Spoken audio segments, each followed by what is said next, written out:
Bismillahirrahmanirrahim. Assalamualaikum warahmatullahi wabarakatuh. Hai, ketemu lagi dengan kami kelompok 8 yang beranggotakan Tria Amanda dan Berlian Puja Kurniawati. Jangan lupa like, komen, dan subscribe ya guys, biar kami lebih semangat membuat video-video pembelajaran berikutnya.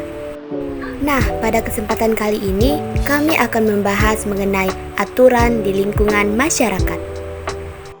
Nah, adapun pembahasan kita kali ini yaitu mengenai apa itu aturan, apa-apa saja tujuan dari aturan. Nah, kemudian apa-apa saja ciri-ciri dari aturan tertulis dan ciri-ciri aturan tidak tertulis. Nah, aturan dapat diartikan sebagai pedoman atau tata cara, tentunya yang mengatur atau membatasi sesuatu. Aturan dibuat bersama serta harus ditaati bersama pula. Nah, dalam masyarakat ada aturan tertulis dan aturan tidak tertulis. Keduanya berlaku dalam masyarakat. Kedua aturan tersebut bisa saling mempengaruhi dan saling menguatkan. Lalu adanya tujuan aturan. Aturan dalam masyarakat memiliki tujuan tertentu. Salah satunya adalah menciptakan kehidupan keteraturan. Aturan dapat menciptakan kehidupan masyarakat yang tertib, aman, damai, dan sejahtera. Nah, adapun aturan pertama yang ada di masyarakat yaitu aturan tertulis. Aturan tertulis disebut pula hukum. Aturan tertulis biasanya dibakukan. Tujuannya agar aturan tersebut dapat disebarluaskan dan dipahami bersama. Lalu, adapun ciri-ciri dari aturan tertulis yang pertama, memiliki kekuatan hukum. Yang kedua, bersifat formal. Yang ketiga, berlaku secara umum, dan yang keempat, dibuat oleh lembaga atau orang yang berwenang. Aturan tertulis bersifat legal dan formal, artinya aturan tertulis memiliki kekuatan hukum. Kemudian yang kedua yaitu aturan tidak tertulis.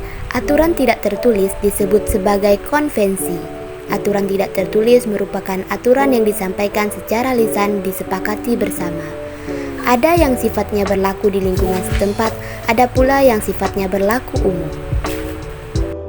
Nah, adapun ciri-ciri aturan tidak tertulis, yang pertama, umumnya berupa pernyataan lisan.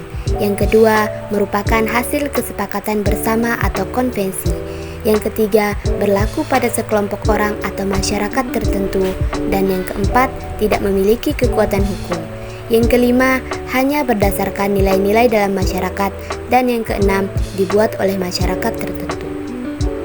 Nah, memasuki pada pembahasan inti yaitu mengenai bagaimana tahap-tahapan saintifik dalam materi aturan di lingkungan masyarakat ini. Aturan di lingkungan masyarakat memiliki peran penting dalam menjaga ketertiban, keselamatan, dan kohesi sosial. Penerapan aturan tersebut dapat dilakukan melalui pendekatan tahap saintifik yang melibatkan pemahaman peserta didik dalam memahami, menerapkan, dan menghargai aturan yang ada. Tahapan yang pertama yaitu tahap pertanyaan atau menanya. Pada tahap ini, peserta didik diajak untuk bertanya mengenai pentingnya aturan dalam lingkungan masyarakat. Guru atau fasilitator dapat mengajukan pertanyaan seperti, mengapa kita perlu memiliki aturan di masyarakat? Atau, bagaimana aturan membantu kita menjaga ketertiban dan keamanan? Pertanyaan ini bertujuan untuk membangkitkan pemikiran dan memahami konsep aturan. Nah, adapun contoh penerapannya, guru dapat memulai dengan mengajukan pertanyaan kepada peserta didik seperti, mengapa kita perlu memiliki aturan di jalan raya? Atau, apa yang bisa terjadi jika kita tidak mengikuti peraturan lalu lintas? Peserta didik kemudian diminta untuk berdiskusi dalam kelompok kecil atau membuat catatan pribadi tentang pertanyaan tersebut. Tahapan yang kedua yaitu tahapan hipotesis. Setelah memahami pertanyaan-pertanyaan tersebut, peserta didik diajak untuk membuat hipotesis atau dugaan mengenai alasan mengapa aturan diperlukan dalam masyarakat. Mereka bisa berpendapat bahwa aturan diperlukan untuk menjaga keselamatan, menghindari konflik, atau menciptakan tatanan sosial yang adil. Nah, adapun penerapannya bisa seperti Setelah berdiskusi, peserta didik dapat menulis hipotesis mereka mengenai pentingnya aturan dalam masyarakat. Misalnya, mereka dapat menyimpulkan bahwa aturan lalu lintas di jalan membantu menjaga keselamatan semua pengguna jalan. Atau aturan dalam masyarakat dapat membantu menjaga harmoni dan keadilan di antara anggotanya. Kemudian tahap yang ketiga yaitu tahap percobaan. Pada tahap ini, peserta didik diajak untuk menguji hipotesis mereka dengan melihat atau mengumpulkan data dan informasi yang relevan.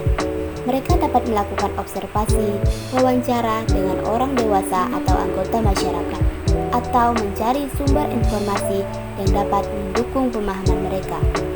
Nah, adapun contoh penerapannya, guru dapat meminta peserta didik untuk melakukan observasi di sekitar lingkungan mereka, atau mengadakan wawancara dengan tokoh masyarakat yang berperan dalam menjaga keamanan atau mengatur kehidupan sehari-hari. Peserta didik dapat mencatat hasil observasi atau wawancara tersebut dan membandingkannya dengan hipotesis yang telah ia buat. Adapun tahapan yang keempat yaitu tahap analisis. Setelah mengumpulkan data dan informasi, peserta didik diarahkan untuk menganalisis temuan mereka.